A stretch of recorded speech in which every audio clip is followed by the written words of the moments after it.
Hey guys, I'm AJ with Park Industries. Today we're going to go over how to remove a bottoming gripper from a Titan belt drive spindle.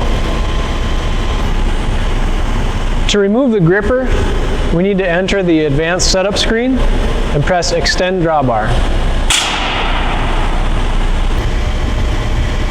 Okay, so we have the drawbar extended. The next step is to take this 8mm T-handle hex wrench and install it into the gripper.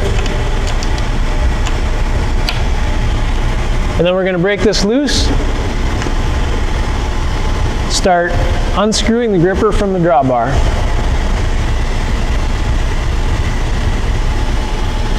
Okay, now when you get this threaded off the drawbar, you can simply put some side pressure on your Allen wrench and pull down.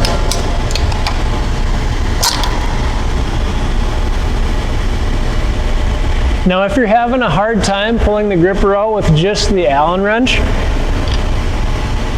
you can use the extractor tool. Now this is reverse thread, so you'd have to turn this in opposite of what you normally would.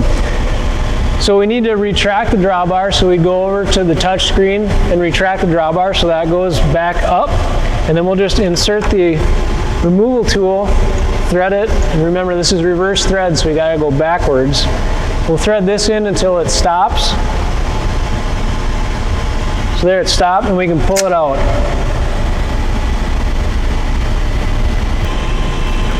So that's all there is to it. If you need help on installing the bottoming gripper, consult the service section on parkindustries.com.